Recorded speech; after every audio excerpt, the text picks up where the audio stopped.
English is spoken by over 1.5 billion people around the world today.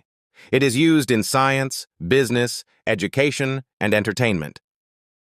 But English did not always look or sound the way it does now. It has a long and fascinating history. That history is divided into four main periods. Let's explore each one. The story of English begins around 450 AD. At that time, groups of people called the Anglo-Saxons arrived in Britain. They came from what is now Germany and Denmark. They brought their language with them. That language became what we call Old English, or Anglo-Saxon. Old English looks very different from modern English.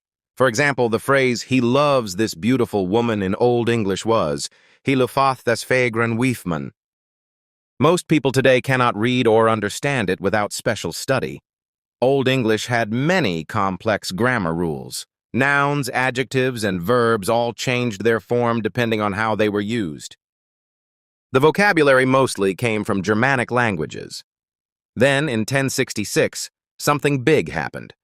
The Normans from France invaded England. The next period is called Early Modern English. This is the time of the Renaissance, when art, science, and learning grew rapidly. Many new ideas needed new words. Writers and scholars borrowed heavily from Latin and Greek. Words like atmosphere, skeleton, temperature, and education entered English during this time. The most important figure of this period is William Shakespeare. He lived from 1564 to 1616. Shakespeare wrote plays and poems that are still famous today. He even invented many words that we still use. Words like bedroom, lonely, generous, and amazement.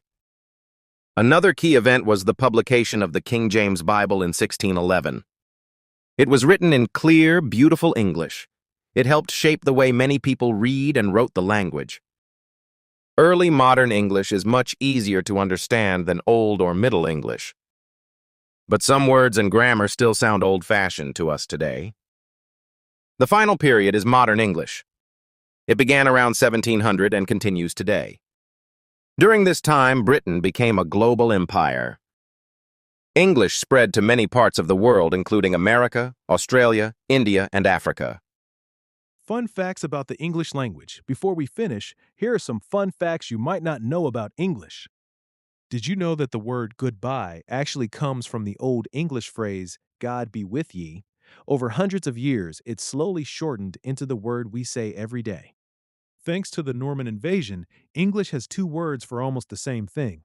Farmers spoke Old English, so the animal in the field is called a cow, but the nobles who ate it spoke French, so the meat on the table is called beef. The same goes for pig and pork, sheep and mutton. Shakespeare alone invented over 1,700 words that we still use today, including bedroom, lonely, eyeball, and swagger. And finally, English is basically the world's biggest borrower. Of the 600,000 words in the modern English dictionary, only about 25% are originally English. The rest were borrowed from French, Latin, Arabic, Hindi, and dozens of other languages.